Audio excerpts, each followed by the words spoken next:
বন্ধুরা, আশা করি আপনারা সবাই ভালো আছেন। আজকে রোজ শনিবার, তারিখ হচ্ছে 7 সেপ্টেম্বর।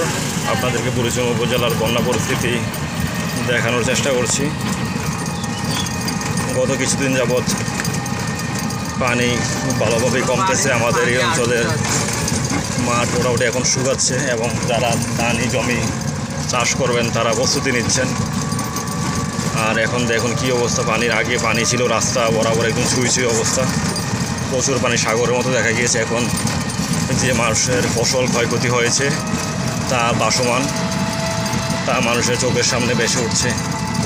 এবং এই পুরো মাঠ জুড়ে ছিল সোনালি ফসল। সবাই এই কিছুদিন সময় পেলে হয়তো এই ধানগুলো তাদের ঘরে তুলতে পারত। এই অঞ্চলের মানুষ অনেক বেশি ক্ষতিগ্রস্ত হয়েছে, বিশেষ করে বুড়িচং উপজেলা 70 থেকে 80টি গ্রাম এই বন্যায় প্লাবিত হয়ে মানুষ একেবারে নিঃস্ব অবস্থায় রয়েছে। এখন বর্তমান পুনর্বাসন কার্যক্রম চলছে। বিভিন্ন সংগঠন থেকে এই অঞ্চলে মানুষ ঘুরে ঘুরে দেখছে এবং ক্ষতিগ্রস্ত ফ্যামিলিগুলোকে সাহায্য করার চেষ্টা করছে। আপনারাও যারা দূর দূরান্ত থেকে দেখছেন ভিডিও, তারা ভিডিওটি শেয়ার করবেন এবং এই অঞ্চলের বর্তমান বন্যা পরিস্থিতি মানুষকে দেখানোর চেষ্টা করবেন।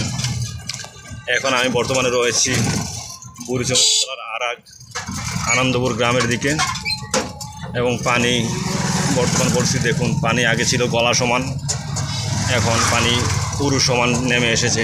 আগামী 5-7 দিন যদি বৃষ্টি না হয় তাহলে জমি আশা করা যায় শুকিয়ে যাবে।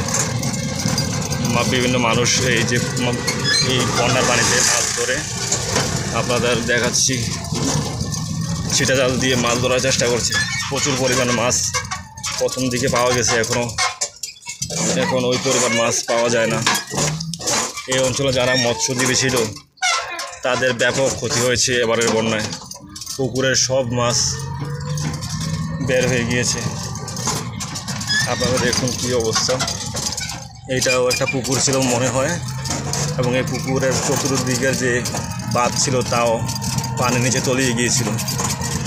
এবং এমনও শুনেছি একটা পুকুর থেকে 10 লাখ 15 লক্ষ টাকার মাছ, 5-7 লাখ টাকার মাছ এই পানিতে ভেসে গিয়েছে।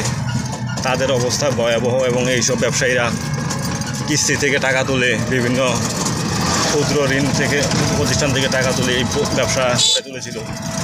আজকে তারা পাগল পায় এই কীভাবে তাদের কিস্তি পরিশোধ করবে। একজন ব্যবসায়ী প্রতি মাসে 60 থেকে 70 হাজার, 1 লক্ষ টাকা কিস্তির টাকা পরিশোধ করতে হয়। আপনারা দেখুন বর্তমান পরিস্থিতি। আপনাদেরকে মাঝে মধ্যে ভিডিও দেওয়ার চেষ্টা করি, ঘুরিয়ে ঘুরিয়ে দেখানোর আমাদের বুড়িচং উপজেলার বন্যা পরিস্থিতি। গত 30 থেকে 40 বছর আগে হয়তো এই অঞ্চলে বন্যা হয়েছিল। আমরা ভুলেই গিয়েছিলাম কুমিল্লার দুঃখ যে গুমতি নদী, তা আবার প্রমাণিত হয়েছে এবারের বাঁধ ভাঙ্গার ফলে। এবারের বন্যায় মানুষ বুঝতে পেরেছে আসলে কেন গুমতিকে কুমিল্লার দুঃখ বলা হয়। জানি না বর্তমান সরকার পতনের ফলে ইন্ডিয়ান যে ডম্বুর বাঁধ, ওনারা রাজনৈতিকভাবে বাঁধ ছেড়ে দিয়েছে কিনা। যদিও আমাদের বর্তমান বাংলাদেশের যারা রাজনীতি করে এবং বিশ্লেষক রয়েছে তারা মনে করছে এটা রাজনৈতিক বন্যা, এটা ইচ্ছে করেই আমাদেরকে তলিয়ে দেওয়া হয়েছে কুমিল্লা অঞ্চলকে। কেননা গত 30 থেকে 40 বছর এই নদীতে এত পরিমাণ পানি দেখিনি। তো আপনারা ভিডিও যারা দেখছেন ভিডিওতে লাইক দিবেন এবং শেয়ার করবেন এবং আমার চ্যানেলটি সাবস্ক্রাইব করার জন্য অনুরোধ করছি। এখানে ভিডিও শেষ করলাম। আসসালামু আলাইকুম।